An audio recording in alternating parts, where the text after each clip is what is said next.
All right, well, welcome everyone. We'll go ahead and get started. We're going to start on our web tips for the month. This month we're going to be covering Winshuttle workflow and the new Composer release 11.02. Just to start out, some just logistics. We're going to have everyone on mute.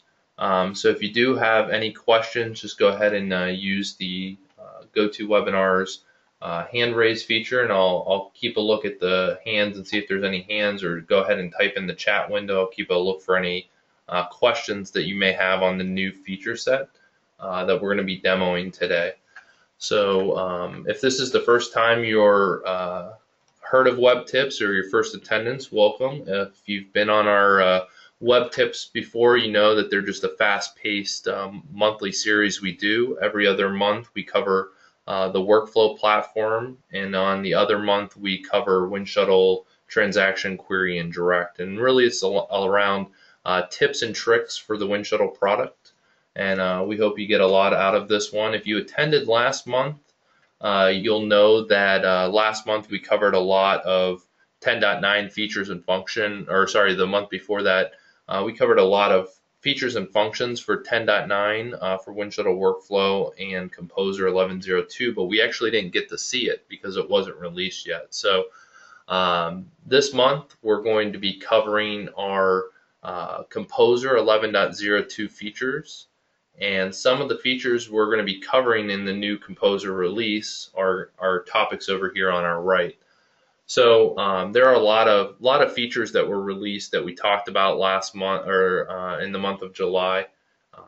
These topics I'm actually, instead of going to be talking about them, and we're going to go ahead and demo them and show you how to use them, how they relate to the new Composer product. So Composer 11.02 was released last month. So we actually went ahead and installed it in our test environment and been playing around with some of the features and functionality. So what we'll cover today is the new Excel import and export feature, where you can actually import or export data into a repeating table.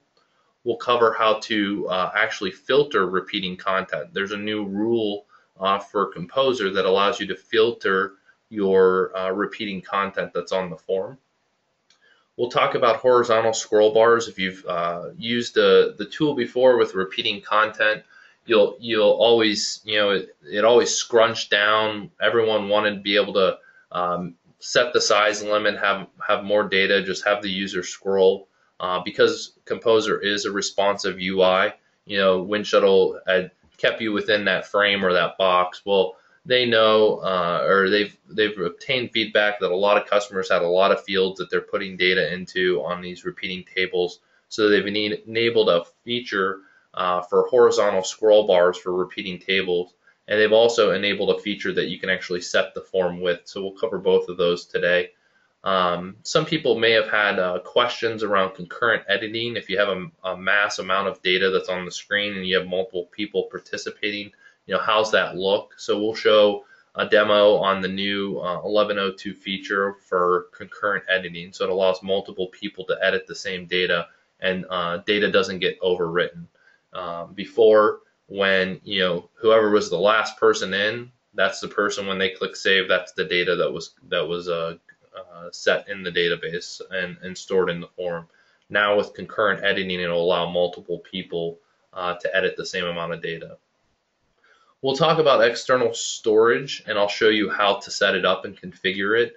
It was a little tricky at first to get it all working, but once it's working, it actually makes a lot of sense to store this massive amount of data that's stored in your repeating table into a different storage, because by default SharePoint actually stores, or Winshuttle stores, every piece of data that's in your form gets stored in a SharePoint column called Form XML. And if you imagine, if you're inputting 1,000 records into a repeating table, you can imagine SharePoint's Form XML column starts to get extremely large. So, SAP, your core ERP systems, your CRM systems are transactional based, storing in SQL. They're used to storing millions of records and having this blob of data. But SharePoint, gets a little slow and clunky around it. So with this new feature in 11.02, for external storage, where it's still in beta, so I want to make sure we classify it as still in beta. but they did make it available in 11.02 that allows you to store the data in 4 different types of data sources. So we'll cover that in a little bit. If you were prior before Composer using InfoPath to design your forms and workflows, natively inside of InfoPath, there was actually a way to refresh your value that you were setting by default. So every time something changed within your form, this value would reset automatically based on fields updating within your form. In Composer, out of the gate, that feature wasn't available. And what we had to do is every time you change something, you had to have a rule on that field and it would update this value. So we'll show you a demo today how we have a unit, a price, and a total, and how that automatically gets updated by default in the new version of Composer. And then lastly, my favorite element, the signature element, was updated in 11.02 that has some enhanced features as well. So that's it for PowerPoints today. We're just going to go down through and actually start demoing these features so you can see them live versus the last time just looking at a PowerPoint deck. So starting out of the gate, we're going to cover the Excel import and export function for Composer. This is by far I think one of the most exciting features, because a lot of customers have been asking to be able to put data inside of Composer from Excel, because users can edit Excel. Your end users are used to editing Excel. There's mass, being able to pull down and copy and paste, and editing data at a mass doesn't lend itself to a web interface, and it never really has, because there's not really good copy and paste functionality. So if a requirement comes across your desk that says, we want to be able to edit this data in Excel and then import it into your form so that we can process this later on, either via inputting the data into SAP, a CRM system, whatever it may be. We take a source of Excel and we want to be able to push it out to other systems. So that's the feature we're going to demo. We'll go ahead and create a new solution. We'll call this solution WEBtips August. And we'll call it Composer. Just so we have, when I save this after our demo here, that you guys will have this solution as well. So everything I demo today will be comprised in the solution. You'll be able to reference it from our Solution Care site, and I'll show you how to get to that later. All right, we're going to go ahead and choose our site that we're going to deploy it to.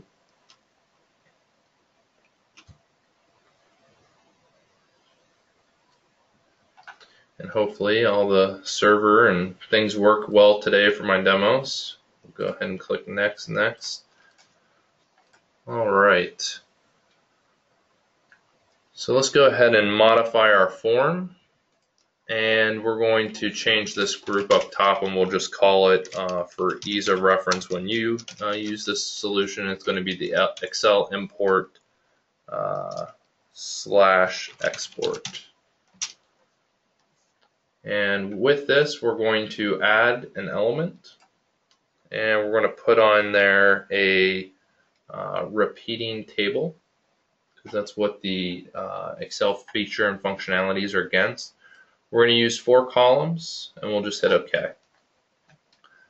So we can go ahead and name these columns. You can really call them whatever you want, or depending on your Excel file, you may be importing different data. I'm just going to do material description, cost, and we'll do price.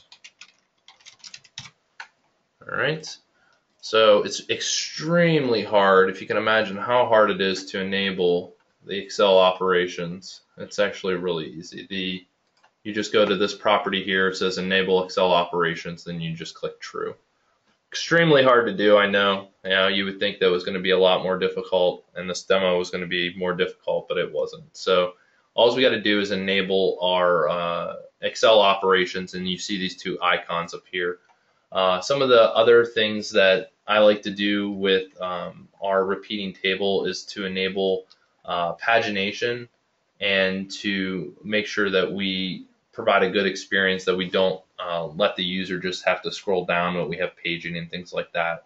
So we can go ahead and enable those, and we can change. This is new to 11.02, is being able to change where the new item location is. So you can see it's over here on the top right. That's the default. But if you want to put it on the left, you can certainly put it on the left. You can also put it on the bottom left as well. So I know that was a pain or a training point that everyone's used to the top left. So now you have the capability to actually move your new item around for your repeating table. For pagination, we're just going to go ahead and say true. So that'll enable our pagination here at the bottom.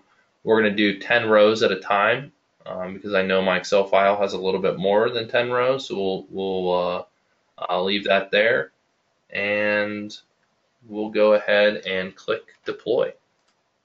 So this will be our first demo.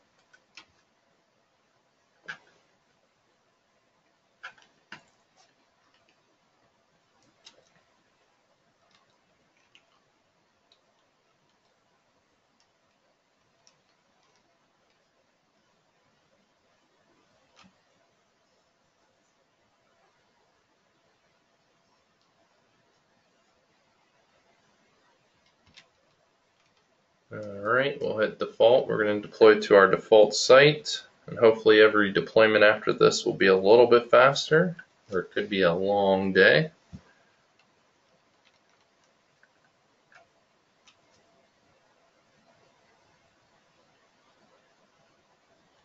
Alright, see that the solution has been deployed successfully.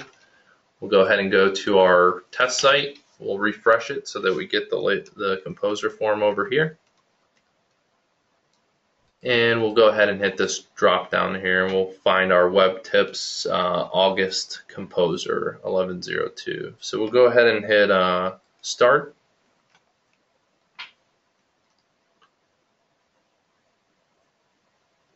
And we see our Excel form, we see our import and our export, upload to Excel and export to Excel. So we'll go ahead and show the import functionality first. The upload is going to pop open a box that asks you to choose an Excel file. So we have an Excel import demo here. It's going to look at your rows A1 through D12. So we have our 12 rows. My data, my Excel file does have headers in it, so we're going to go ahead and hit upload, and now we have our data that was in Excel. Extremely quick, 11 total rows here, 12 total, or 11 total rows in total with our headers, and you can see the information from Excel came over extremely quick. You'll also notice that if you choose the Excel file and you want to append, that we want to say, well, just add this additional data to it. You can also append, and then you get the data repeated over again, and now we have 3 rows. So with this Excel functionality, it's extremely fast to enable. It provides tremendous value. If the next step would be able to export this data to a CRM system or an ERP system such as SAP. If you have Winshuttle Foundation, you're able to run web services that'll mass load this data to your SAP environment. The other feature is being able to export from Excel. So we've had our users go ahead and go ahead and put their data, but now they want to export it out. You can actually save it down to Excel. You can go look at it and look at our export file. And we'll see all the rows that were in our repeating table now being available for consumption inside of Excel. Just having all kinds of slowness. There we go. So we've got our material description, cost, and price, and exported right from Excel the same amount of information that we had in it. All right. So that's phase 1, demo 1. Really easy to do, not hard. Just simply import and export, and away we go. I'm going to go ahead and hit save and route because it will lead into one of our other topics, and I'll just have you kind of remember that for this second, and we'll go ahead and cover it. So with this Excel file, we had about 23 rows there. We're going to go look at SharePoint to see how SharePoint and Winshuttle stores that information. So we'll go to our WEBtips list here. And if I go ahead and say View Item, there's a column called Form XML, and you can see how big this information is. So it's actually storing all the prices, all the materials, everything that was in your form, all fields that you put in there are actually stored in the SharePoint list. So you can imagine this is going to be extremely large, depending if you have 1,000 rows or more. So what Winshuttle has in the beta feature is called external storage. So let's go ahead and take a look at how we enable external storage and what is external storage. So first, external storage allows you to store repeating content in one of 4 sources. So you can store it as an attachment, part of the list item, so just basically takes it and puts it as an attachment. You can store it as a file on a network share, so if you want to have all of your material data inside of that repeating section, and then when the user hits save and route or approve, that it takes the material table and stores that information out on a network share, you can certainly do that. You can store it in a SQL database as a blob or as a table store. So we'll go ahead and look at the SQL database side because I have the demo set up for that. The very first one we're going to do is the blob store, and then we'll see what it looks like as a table store. So using our same form, how we enable our external storage is to set up 2 configuration keys, and I've listed those in the PowerPoint deck so that when you get the PowerPoint deck, you'll be able to see it. There's a SQL connection form XML DB and a payload storage type. So if I go to our Winshuttle Workflow Central site, this is what it looks like when we log in the Winshuttle workflow.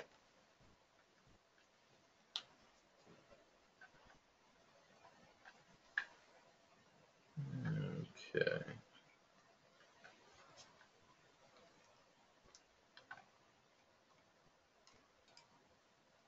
All right. So this, if you haven't seen, I've done a couple WEBtips sessions on the new Winshuttle Workflow Central admin that was part of the 10.8 release and now 10.9 as well. So they've redone the workflow, Winshuttle Workflow Central, and one of the options inside of here is our configuration options. So we can click on configuration options, and this is how we configure a lot of parameters within inside of the Winshuttle Workflow platform. Everything from what database server you're using to what email server you're using to do email approval. So there's a lot of configuration options available for Winshuttle, and you can search for all that on their support site. Give this a second to refresh.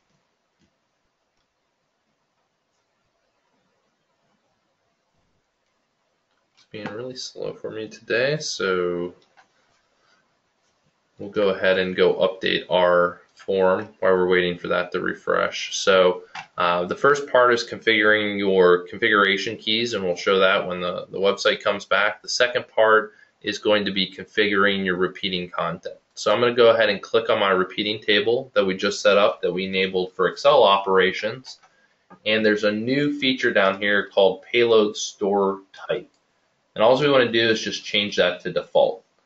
Once we switch it to default, it's automatically going to take whatever your Winshuttle Workflow admin has set up for you. So we'll go ahead and click on our configuration options. I'll type in, the first one will be the SQL connection, and we'll just hit search real quick. And we see that there's a SQL connection form XML DB, and that form XML DB has a connection string to the database. So that connection string is the same connection string that we actually are using for Winshuttle, which is on our test box. And then the second one was payload type, payload store type. And this value that belongs in here is just a 1, 2, 3, or 4. So on our payload store types, we can see that 1 was attachment, 2 was file store, 3 was database, and 4 was table. So we chose database blob store, and we'll see what that looks like. So those are the two configuration keys that you have to set up that are scoped globally. So you make sure they're scoped globally, and this will allow anybody that changes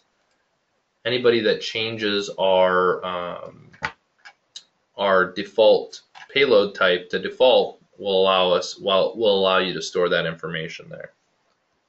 Give this a second.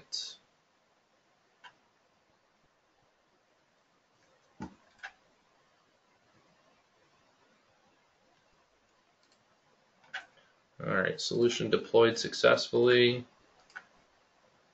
We'll go ahead and go back to our solution.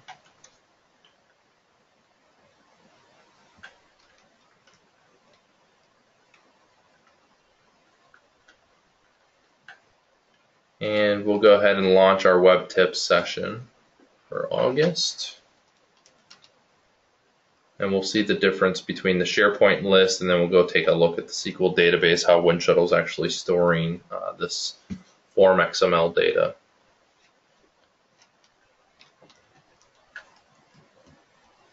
All right, we'll go ahead and import our information again because I don't want to type in all the information. We'll upload.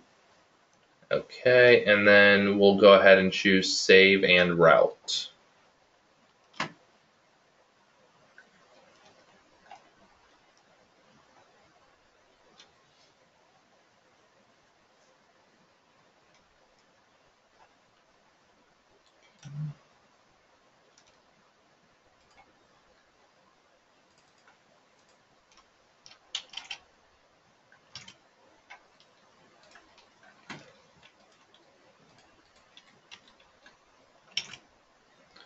All right, now our server is back, and we'll go ahead and take a look at the information that was in our file that we just sent. We'll see the difference between the SharePoint list. So I'm going to go down to our list that we created, the WEBtips, and I'm going to go ahead and look at the second one here. We'll do view item on this one. As you remembered, we did view item on the last one, and the form XML column was extremely long. So now if we look at the form XML column, it has none of the information that was actually in our repeating content. You can see that there's a repeating table here, but there's no information inside of it. So where did that information go? Well, Winshuttle is now storing that information because we told it we want to use an external payload. We created a table called payload, and this will actually show you our last one. Our last entry here is where Winshuttle is storing the table information for table 2. So we have repeating table 2, and then we have all of the data that was inside of that XML. So Winshuttle essentially is taking the information from that repeating table and storing it inside of SQL Server for you, so thus reducing the load times on SharePoint. We can see that that was updated at 2006 here. And if we take one more look at our form, even though that data is not on our form, if we click Show Form, Winshuttle still knows that the data, even though it's not on your form, is still part of the form. So when we hit Show Form here, we'll actually get the form with all the data on it. And just because things are going extremely slow for me now, I'm going to go ahead and perform a reset on our server. It's one of those things you say don't do at home. It's going slow. It's a test box, so we can restart it at any time we want during the day. All right. It's always slow when you don't want it to be, right? Yep. So here's our data that was on, that was even, just because it was stored in the SQL database doesn't mean you don't have the information available. So we have the information from SQL. When we show the form, it's still going to be part of the form. It's just not going to be, it's not going to have as much performance impact on your SharePoint environment. So we'll go ahead and just reopen our solutions real quick since we performed the reset. And we'll talk about our next functionality.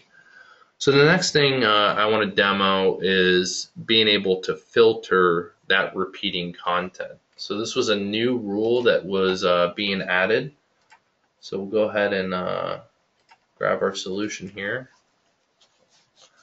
The new rule that was added was giving the person the capability to filter a repeating table. So instead of having to search through all 10 tabs for a specific material number, we may want to give that person the capability to just go ahead and find it right from a list. So we'll go ahead and hit up. And you can perform many different types of filters and things like that, but we'll just do a simple repeating table filter. We're going to change the columns here to 2 columns, and then we're going to add 2 elements. We'll add a drop-down element, and we'll add a button. So the button's job is merely going to be used to reload the drop-down once we have information in our table. So we'll say reload drop-down for the button, and we'll go ahead and add a rule for the button. We'll click on our button here, and we'll say this is going to be a custom button, and the rule is going to say reload drop-down. So we'll go through our rule wizard. We'll add an action. We'll say the action type is reload drop-down, and then we'll select our field 5, which is our drop-down here. We'll hit OK, hit OK here. So this is going to reload our drop-down 5, or what was called field 5. Now we want to go ahead and change the layout or the drop-down properties to get its information from the repeating table. So we'll click on repeating table content here. We'll select our repeating table, and then we'll put material number in our drop-down. So the idea behind this is that when they select a material number in the drop-down, no matter how large it is, it will filter this table. So we went ahead and set the data source for our drop-down to be the table, but we still have to add a rule to that drop-down. So we're going to go ahead and click Rules, and this is the new rule that we talked about for 11.02. It's a action rule. We'll click Add, and the first thing you want to do is change your action type to filter repeating content. Once you choose filter repeating content, you're going to select which table or which repeating content on your form, because you may have multiple repeating content, so you need to specify which one. And then we're going to go ahead and set our filter. So we're going to set the filter equal to, and then we'll set it equal to what's currently selected in our drop-down. Now you can see there's different things, greater than or equal to, contains. You can do a lot with this. You can not have it as a drop-down.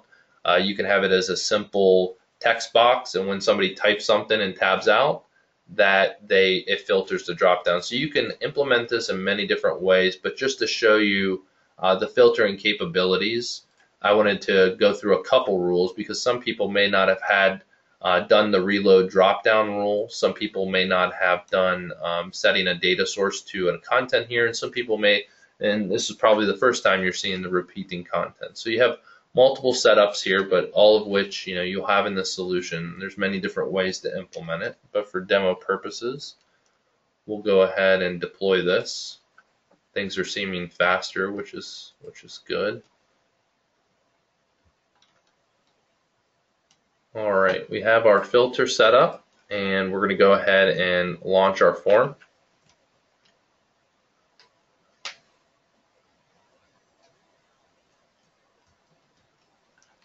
And with the form launch, we'll go ahead and upload, and we'll choose our file, the same file we've been importing, and we'll hit upload.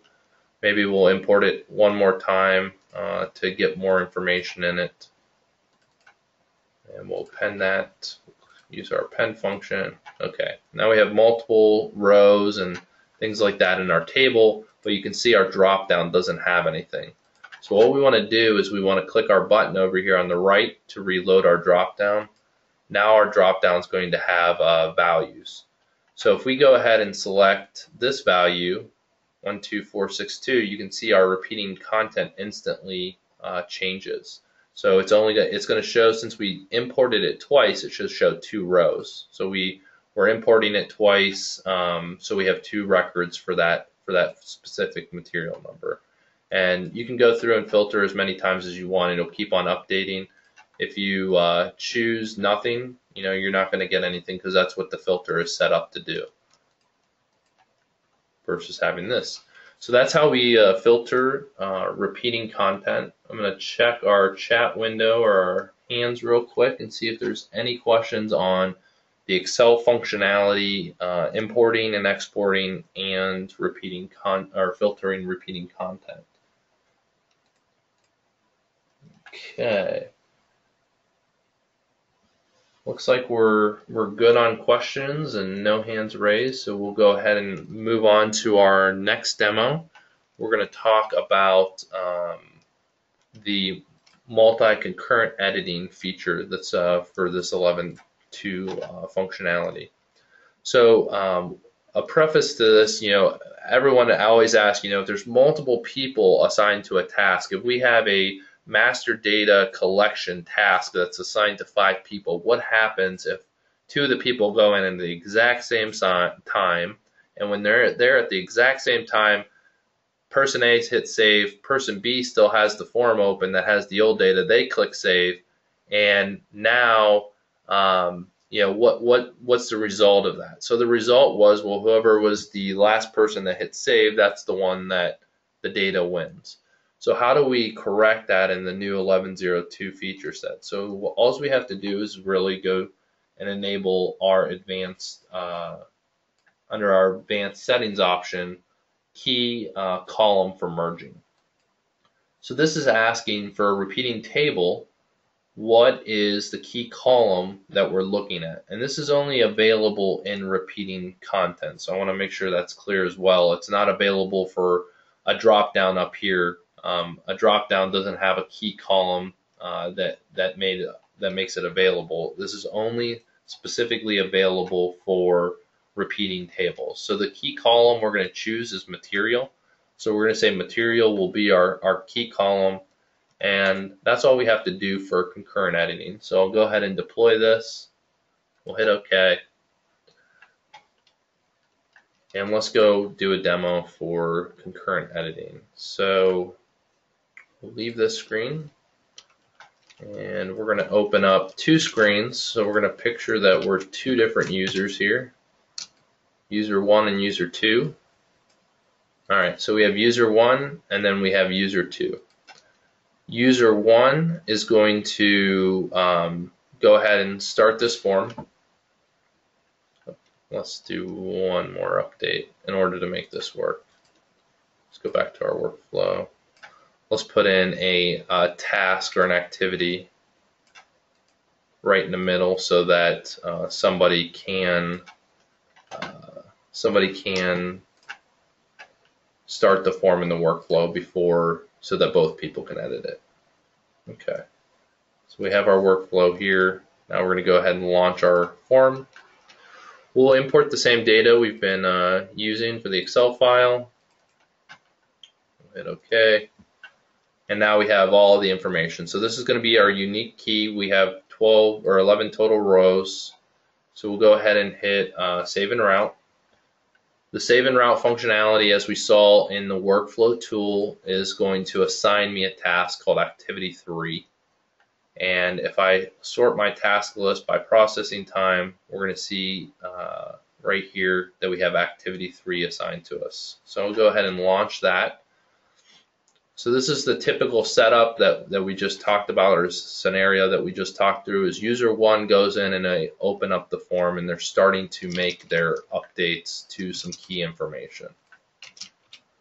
And we'll go ahead and go to user 2, who's on the same master data team, and they have the same task on their list. and we can see that they still have the old data. So we have one spackle here, and then we have this information that's not up to date. So what I'm going to do is I'm going to edit these first couple rows here. The first 3 rows we're going to put 1 on, and then for this user we're going to leave those first 3 rows blank, and then we'll go ahead and put 2 for the second user. And what we'll do is for the first user, I'll go ahead and click Save on my task. I'm not quite done with my information, but I filled out some of it. And we can look at user 2 here, and user 2 doesn't have one at all. We still see, we haven't touched that. We're going to hit Save. And in the old way, when we look at this task, we would see that the first 3 records would be blank because the last person who saved it was user 2. But if we go ahead and sort our task again and pull open our task, we can see concurrent editing allows user 1 to save their information, and user 2's information can be saved as well. So that's what concurrent editing is all about. It's allowing you to do it. Now, if both people update, if we want to do a demo here and say, all right, user 1, you go ahead and update. Go ahead and come back into this. User 1 is going to go ahead and update sandpaper to be 2. And user 2 will open up the same exact form, and they're going to update it to be 3. So we have user 1 choosing 2, user 2 choosing 3. User 1 is going to go ahead and hit Save because he wants it to be called sandpaper 2. User 3, same field, same column, they're going to hit Save. And if you were probably to take a guess, you probably know what's going to happen. They both edited the same column. The person who last saved it, user 2, is the one that wins. So it doesn't prevent a single column being edited, but if you edit, for example, another example here is if we go to, we'll open up our same task. You can't have individual columns being locked out, but you can, it will look at the columns and the rows and determine what was updated. So in this scenario here, we'll have user 1 change this to sandpaper 4. User 2 is not going to touch it. It's still going to say sandpaper 4, but maybe we're going to put $1 for our cost here. So user 1 can save it. And user 2 didn't update sandpaper 3, but they updated the cost. And now we have, if we go look at our form here, we'll get both information updated. So we got sandpaper 4 and we got cost. So what's this mean? You can do concurrent editing at a row as long as they're different columns. So as somebody that's responsible for cost and pricing, maybe those columns are enabled for me, but these columns for description and material number are disabled. So you can have a mass amount of data. You can have a lot of people editing based on their role or their type when they log in. You can classify people and say, well, this person's allowed modifying costs. You can set up formatting rules that for this particular table, we want to make this read only if your type is finance. If your type is engineer, then you're allowed to put in a material number. So you can edit multiple rows. You can have that editing, but you can't edit a single row and a single column. Whoever edits that last is going to win. But I think it's been a huge improvement over the last feature where it would basically overwrite all the changes from the other users. So it does its best to make sure concurrent editing, but you still have to be aware that a single column and a single row, that's where it's going to draw the line that when you hit save, whoever was the last one in wins.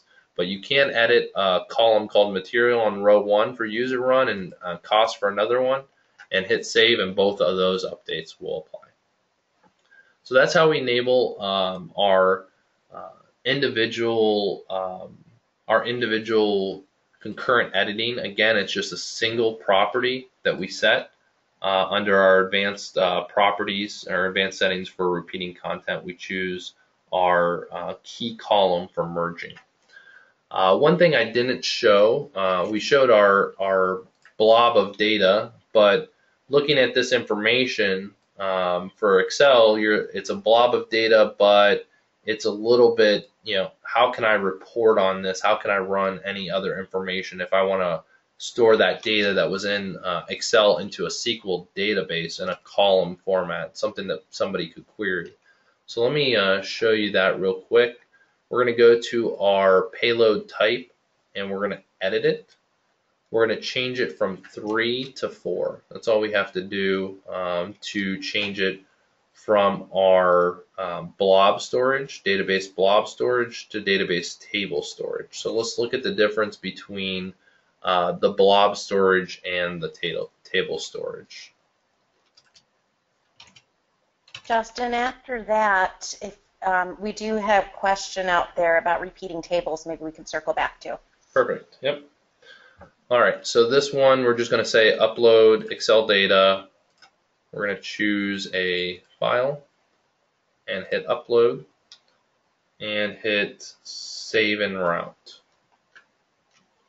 So that's all we have to do. We don't have to, the configuration is global. You can set it for an individual form. So keep that in mind, that you can say for this individual form, we want it blob storage, but for this form, we want it table storage. You can do that. But in this case, we're going to look at a table called payload tables. We'll right click and we'll say select star from this. What's nice about this functionality is that it stores it in a key value pair.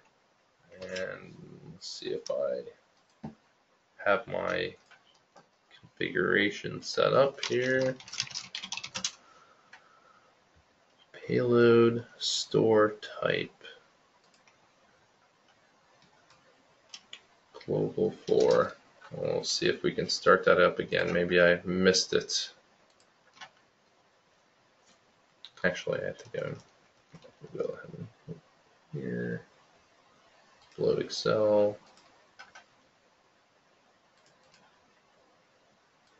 Okay, save and route.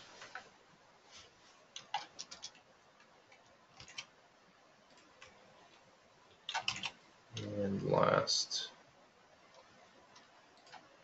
This.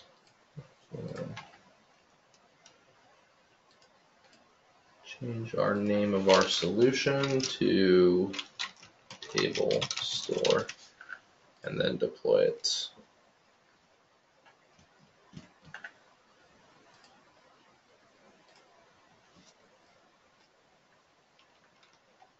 And while this is deploying, I'll go ahead and take a look at our our chat window. And we have questions here. Okay. Beth, who had the question? Basically, we had one coming from Jeremy. Okay. For multi-row table input. Do you see that? So if you just go to the dashboard and hit questions, just open that up because I send the chat. So okay. Got it? Yep. For multi-row table input forms repeating tables, is it still possible to perform data validation on manually typed entries?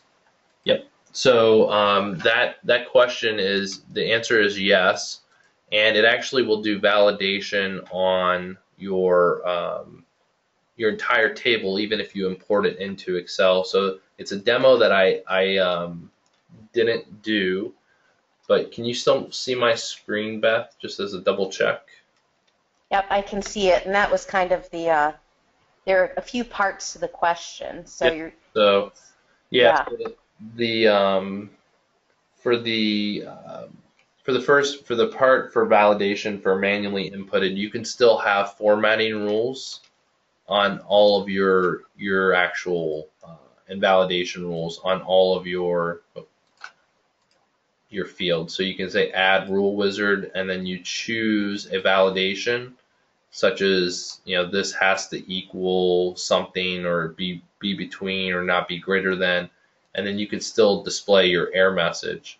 One of the new features and functions that I won't have time to demo is enable validation results. So the results that come through, you can click this validate, and it will check all of the errors that you have to make sure it's a number or a text field and things like that. So you can enable those. Let me see if there's anything else in the question here. I think that's, yep, data validation against data entered and the Excels. Yeah, so it validates both the Excel data and it validates data that was typed in manually by all setting up the rules. And that validation button's there. Let's go ahead and take a look at. If anybody wants to follow on with that question, you can raise your hand real quick and we can unmute your mic. Okay. Let's go ahead and go to table store and see this real quick. One of the other things that I haven't shown yet in the Excel preview is the Excel preview. When you're looking at Excel, you can click this preview button so you can get an idea of what the data is going to look like that's being imported. So that's kind of a cool feature as well. Let's go ahead and hit save and route. And we'll see if our data gets stored in a table or not. There we go. All right, so just as an FYI, I remember reading this, and that's why it wasn't working originally. So the table stores are for it. As soon as you log something and say, okay, this form is going to be stored in a blob, it stays in a blob for the rest of its creation. Whereas, this is a new form that I just renamed. It's actually going to say what's the latest value, and the latest value was stored in table format. So this is where we get this information. So again, if you are want an individual form to store things differently in a table or on a network share, you can do that. In this case, I have it as a global setting. So let's look at what the table store looks like. So what it has is the bindings, price, cost, material, and then it has the value associated with that binding. So these are all of the ordinals, starts with row 1, goes to row 11, and it will show you all of the rows and the information that was in those rows. So for row 1 material, it's this value. For the repeating content, it's always going to be null. Your descriptions. So this is the difference between a blob format, which is this one here that just stores it all together, versus a table format, which is nice key and value pair. All right. The next session or next demo we're going to do is our horizontal scrolling and our form width and rules validation. So let's take a look at horizontal scrolling first.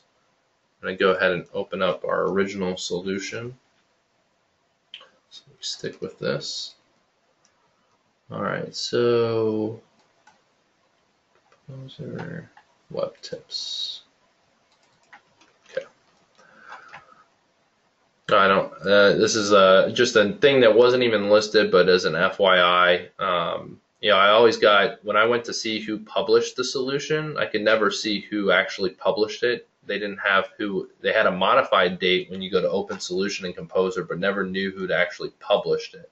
So now underneath the name of the solution, you get who published it as well. So that was kind of just an annoyance because of the old designer. You got to see who published it, the last modified date. So now in Composer, there's a little column there. So back over to our form, we're going to go ahead and create a new group, and we'll just call this group horizontal scroll bar for tables.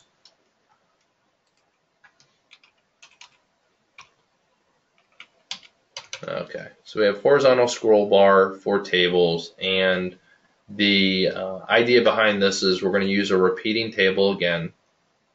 So I'll go ahead and go into our content. We'll say repeating table, and let's just say we have some crazy transaction script that has 50 records in it.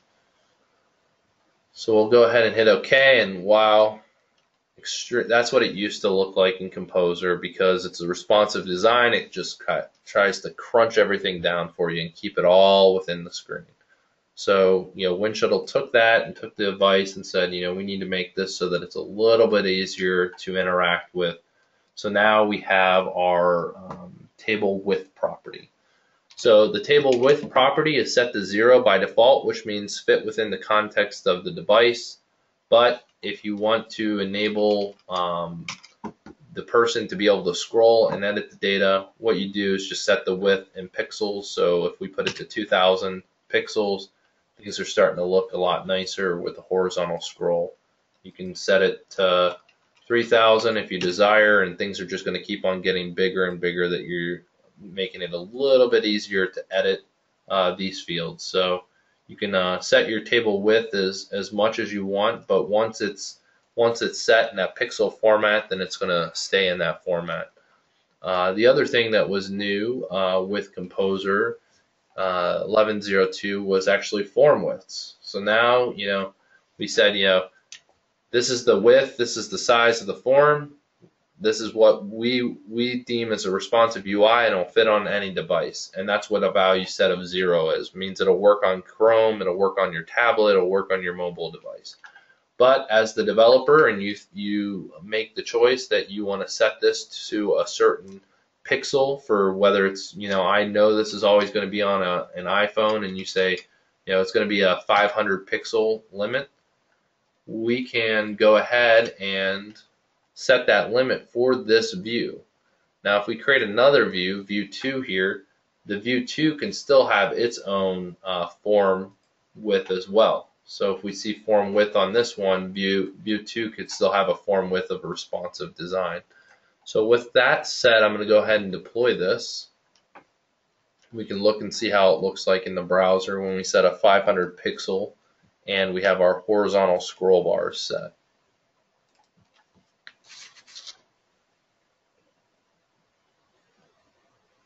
All right, we have our Composer solution here. We'll go back to our home page. We won't need this tab anymore. All right, WEBtips August, and we're back on our other solution, 11.02. We'll go ahead and open the form.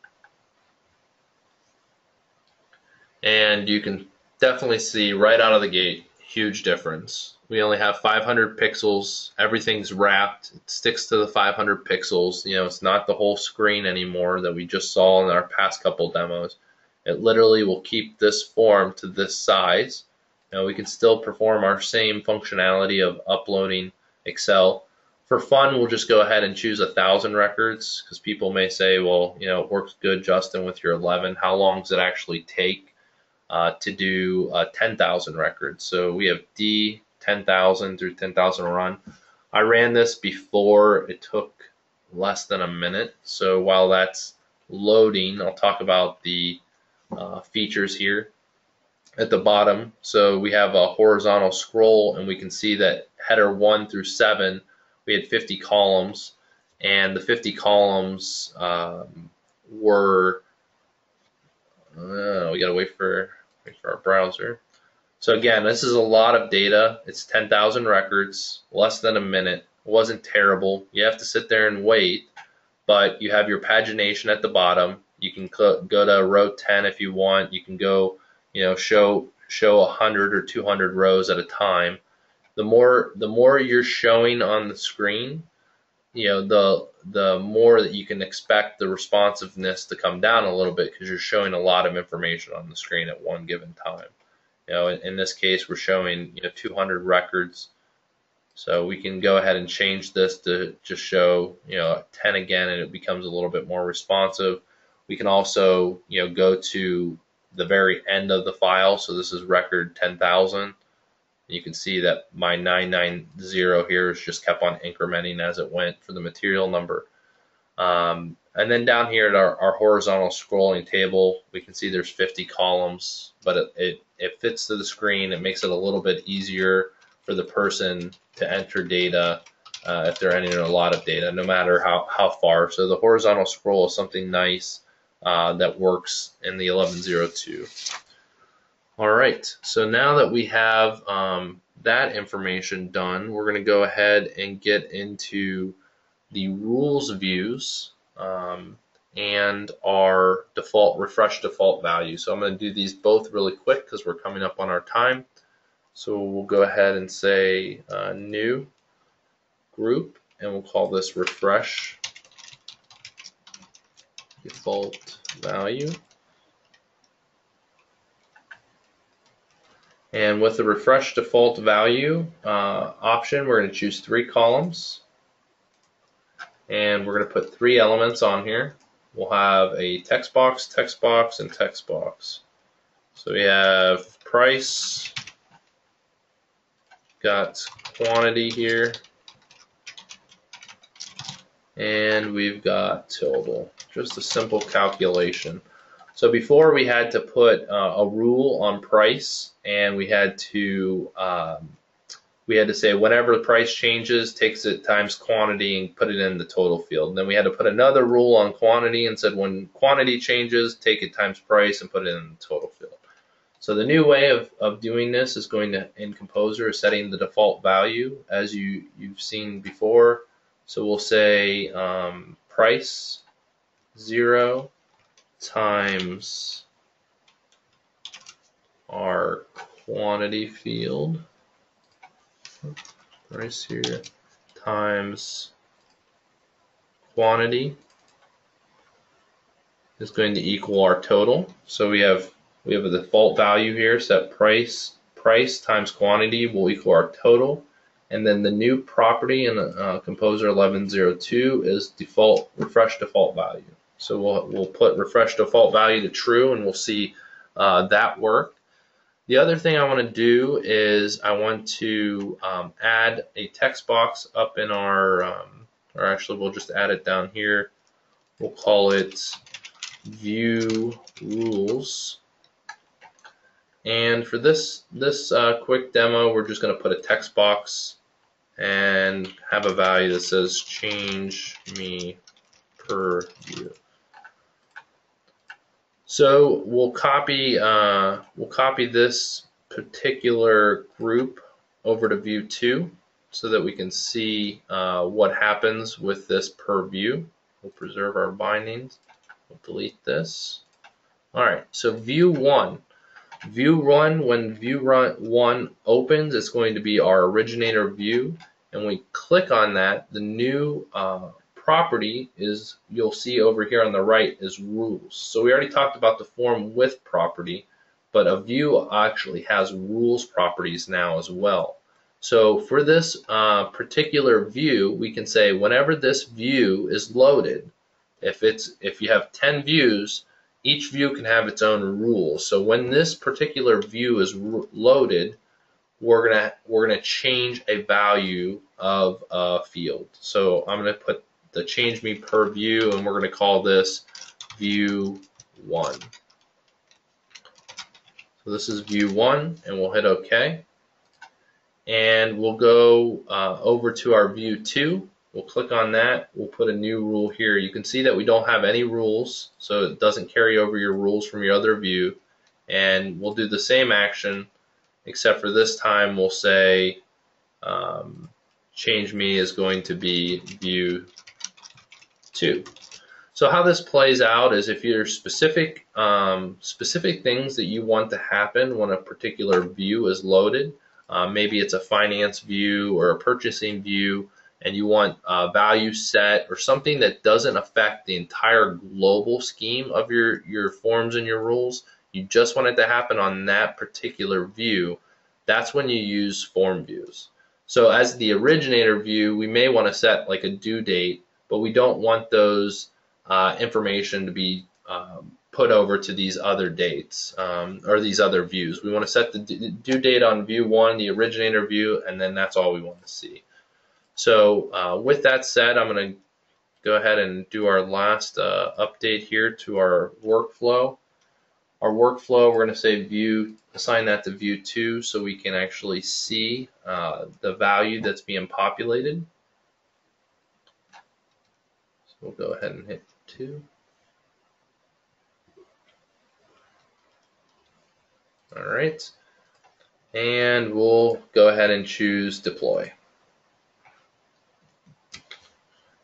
We'll open up our form. Our form has, at the very bottom here, we have a change me per view. You can see that it's set to view 1.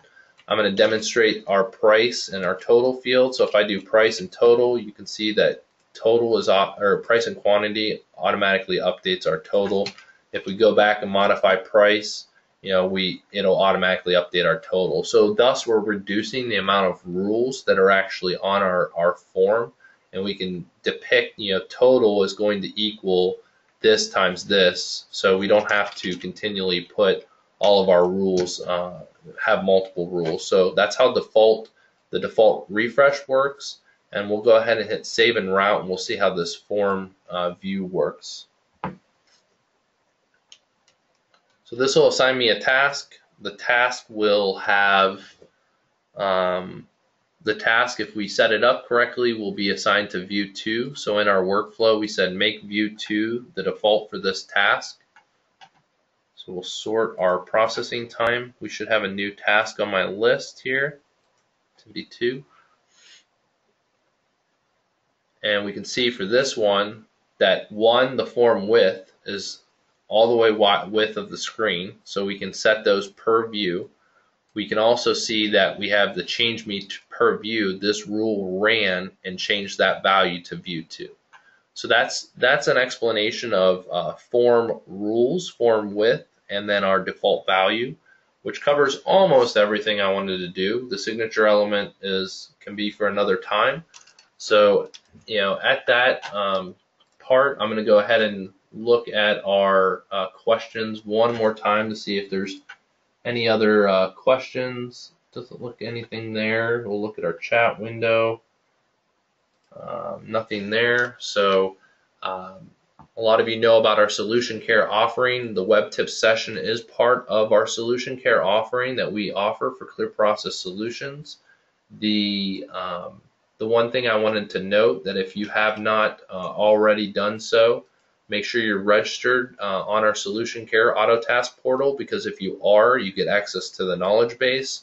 And with access to the knowledge base and Solution Care, you can get to these WEBtips. So if you missed last month's WEBtips for Lance for July, those are a knowledge base article. It'll be tagged WEBtips July 2015, and you'll have a video with all the collateral that Lance had done it for that particular demo in that WEBtip session.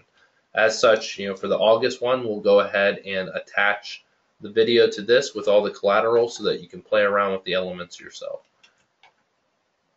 If anyone has any other questions, we'll take a final look in the chat window. I can answer any questions. If not, have a great day, and I hope this was value for you. Thanks, everyone.